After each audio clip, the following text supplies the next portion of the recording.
आज के इस युग में जब हम चांद पर पांव रख चुके हैं, जब हम मोबाइल के एक बटन को दबाकर पूरी दुनिया की जानकारी ले सकते हैं, तब भी हमें झाड़ फूक और टोने टोटके का सहारा क्यों लेना पड़ता है। क्या सोचने की बात नहीं है कि इतनी प्रगति के बाद भी हम किसी बाबा, तांत्रिक या जादूगर के पास जाकर अपनी समस्याओं का हल ढूंढते हैं। ये कैसे विश्वास की गति है जिसमें हम इतने ताकतवर होने के बाद भी अटके हुए हैं।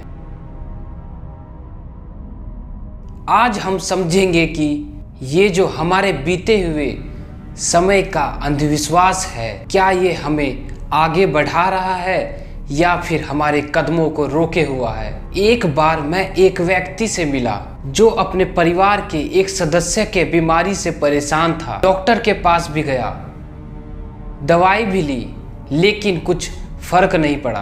तो किसी ने कहा कि किसी बाबा या तांत्रिक के पास जाने से हल मिल सकता है। उस व्यक्ति ने अपना सारा समय, सारे पैसे उस टोटके में लगा दिया, लेकिन उसके बदले में उसने खुद को और भी ज़्यादा निराश पाया। वो बाबा हर बार नए नए टोटके और नए नए विधि बताता था और उस व्यक्ति की परेशानी और भी बढ़ जाती थी। अंत में वो समझ गया कि ये सिर्फ उसका अंधविश्वास था जो उसे दुख की ओर ले जा रहा था। पर जब तक ये समझ आया तब तक उसने अपने सारे पैसे और समय गंवा दिए थे। एक गांव में रमेश नाम का एक व्यक्ति रहता था। वो अपने जिंदगी में कई समस्याओं का सामना कर रहा था। कभी उसके परिवार में बीमारियां, कभी उसका फसल खराब और कभी उसका बिजनेस खराब चल रहा था। उसके गांव के लोग उसे कहते कि उसके जीवन में शायद ये सब मुश्किलें जादू टोना या टोना टोटका से हुआ है। वो सुनता और सोचता कि शायद ये सच है। गांव के लोगों की बातें सुनकर उसने तांत्रिक के पास जाने का फैसला किया, जो कहता था कि उसकी सारी परेशानियों का हल वो दूर कर सकता है।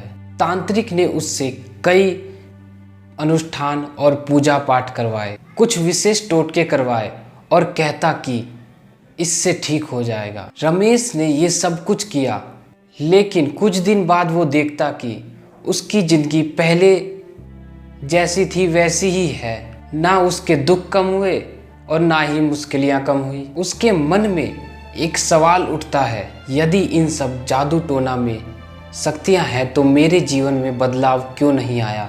इस अंतर द्वंद में उसने एक और व्यक्ति से मुलाकात की, एक ज्ञानी व्यक्ति जो उसके गांव में नहीं रहता था, लेकिन कुछ काम के सिलसिले में वहां आया था।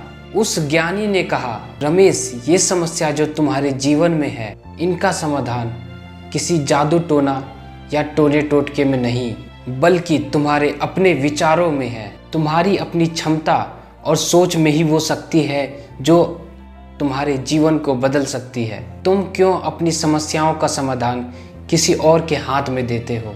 तुम्हें अपने जीवन का मूल्य समझना होगा और अपने निर्णय खुद लेने पड़ेंगे। रमेश ने कुछ पल के लिए सोचा और समझा कि ये सच है। उसने अपने जीवन का मूल्य समझा और अपने विचारों को शुद्ध करना शुरू कर दिया। धीरे धीरे उसने देखा कि उसके जीवन में सुधार आना शुरू हो गया। उसके व्यवहार में बदलाव आया और उसने अपने बिजनेस और परिवार को नई दृष्टि से देखना शुरू किया। जो समस्या उसके जीवन में थी, उसका हल उसके विचार में था, ना कि किसी जादू टोना या टोने टोटके में। ये कहानी हमारे जीवन में कई चित्रों को दर्शाती है। हम कई बार अपने शक्ति को अपने अंदर खोज नहीं पाते और किसी और के हाथ में दे देते हैं, जो हमेशा एक गलत दिशा की ओर ले जाता है। क्या आपने सोचा है, ये जो हम झाड़ फूक और टोने टोटके में विश्वास रखते हैं, उसका असल कारण क्या है? आखिर क्या हमें इस तरफ खींचता है? ये बात तो तय है, जब इंसान अपने आप को मजबूत महसूस करता है तब वो किसी और का सहारा नहीं लेता। लेकिन जब उसके अंदर असुरक्षा का डर होता है तब वो किसी न किसी तरीके से अपने जीवन को कंट्रोल में लाना चाहता है। ये हमारी मन की कमजोरी है जो हमें अंधविश्वास की ओर ले जाता है। जब हमारे जीवन में अनिश्चित चिंताएं होती हैं, हम किसी भी चीज़ में विश्वास करने लगते हैं, और चाहे वो गलत हो या अच्छी। समाज में ऐसे कई उदाहरण मिलते हैं जहां लोग अपनी समस्याओं का समाधान जादू टोटका और टोना टोटका में ढूंढते हैं। एक उदाहरण के तौर पे सोचिए एक नौजवान को जो रोजगार ना मिलने पे बेचैन है। वो कॉलेज से पास तो हो गया लेकिन नौकरी नहीं मिल रही, हर तरफ से निराशा मिलती है और उनके पेरेंट्स भी उदासी है। उसके कुछ रिश्तेदार कहते हैं कि किसी टोटके से उसकी तकदीर बदल सकती है। नए कोर्स ज्वाइन करने की बजाय किसी तांत्रिक के पास पैसा खर्च करने लगता है। तांत्रिक हर बार नए नए तरीके बताता है लेकिन उसका जीवन वहीं के वहीं रह जाता है। ऐसे में क्या उस व्यक्ति को सच में फायदा मिल रहा है या पैसा और समय बर्बाद हो रहे हैं? आज के समय में भी हमारी सोसाइटी में कई ऐसे रियल एग्जाम्पल्स हैं जो अंधविश्वास के प्रभाव को दर्शाती हैं, चाहे वो किसी छोटे गांव की हो या फिर बड़े शहरों की। अंधविश्वास हर जगह देखा जा सकता है। इसके कई उदाहरण हैं जो हमारे आसपास घूमते हैं। आज भी शादी से पहले कई परिवार कुंडली मिलाते हैं और कई बार तो बस कुंडली मैच ना होने पर शादी का रिश्ता टूट जाता है। ये सोचने की बात है कि क्या दो लोगों का जीवन सिर्फ कुछ ग्रह के अनुसार तय हो सकता है? कई बार हम देखते हैं कि कुंडली मैच हो जाने के बावजूद शादियों में परेशानी आती है और बिना कुंडली मिलाए भी कई लोगों के रिश्ते सफल हुए हैं। यह एक उदाहरण है कि हमारे जीवन में किस तरह से हम अपनी सोच और अपने निर्णय को किसी और के हाथ में दे देते हैं। शादी जैसे पवित्र रिश्ते में जब हम कुंडली के सहारे निर्णय लेते हैं तो क्या हम सच में अपने जीवन का सही फैसला ले रहे हैं? ये सोचने की ज़रूरत है कि हम अपने फैसले अपने विचार और अपनी बुद्धिमत्ता के अनुसार ले रहे हैं या नहीं। हर रोज कितनी बार सामने आता है कि किसी काम को राहु काल में नहीं करना चाहिए या किसी शुभ मुहूर्त में ही करना चाहिए। कई लोग अपने रोज के काम, बिजनेस का फैसला या किसी भी नए काम का प्रारंभ सिर्फ इस डर के कारण करते हैं कि कहीं कुछ गलत ना हो जाए। इस प्रथा में हम क्या देखते हैं? क्या सच में ये काल हमारे जीवन को प्रभावित कर सकता है या फिर ये बस हमारी सोच का एक प्रभाव है जो हमें निर्णय लेने से रोकती है? बच्चों को बचाने के लिए और बड़े भी कई बार काला टीका लगाते हैं या फिर नज़र उतारते हैं, लेकिन क्या हमने कभी सोचा है कि ये हमारे जीवन में किस तरह से असर करती हैं? ये बस एक विचार है जो हमारे दिमाग में घुसा दिया गया है, लेकिन असल में इसका कोई वैज्ञानिक अर्थ नहीं।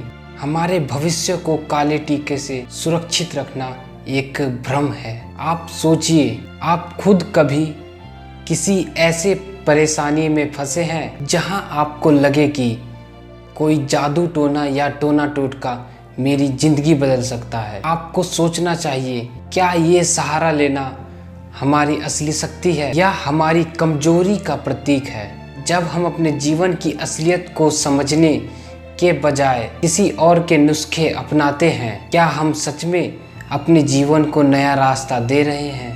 आप में से कितने लोग ऐसे हैं जो कहेंगे कि हमने कभी अंधविश्वास को नहीं अपनाया?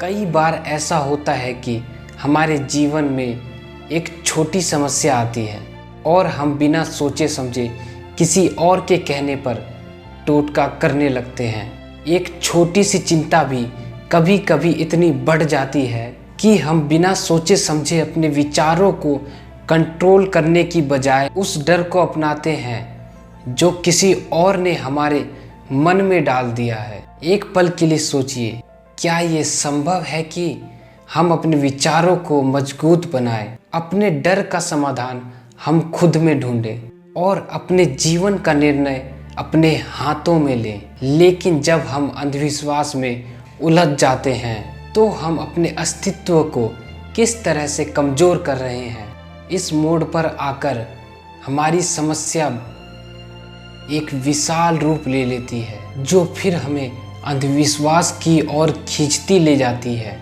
इसमें कोई शंका नहीं कि हम सब एक चमत्कार की तलाश में हैं, लेकिन क्या हम इस चमत्कार के लिए अपने अंदर देखते हैं या किसी बाहरी शक्ति पर भरोसा करते हैं? यही हमारे विचार का मुख्य बिंदु है। जब हम किसी और पर विश्वास करते हैं तब हम अपनी शक्ति को और कम कर लेते हैं। ये एक भूतिया समस्या है जो हमारे अपने डर के चक्कर में है, और ये डर हमें अपने विचारों में घूमने के लिए मजबूर करता है। तो आखिर में आपसे एक ही प्रश्न है, क्या हम अपने जीवन के मालिक बन सकते हैं? क्या हम अपने डर, अपने विश्वास और अपने सोच को हाथ में लेकर जीवन का नया मार्ग ढूंढ सकते हैं? क्या आप अपने जीवन के विचारों में नई शुरुआत ला सकते हैं? और अगर हाँ, तो क्या आप सच में अपने आप को इतना मजबूत बना सकते हैं कि किसी और के सहारे की ज़रूरत ना पड़े?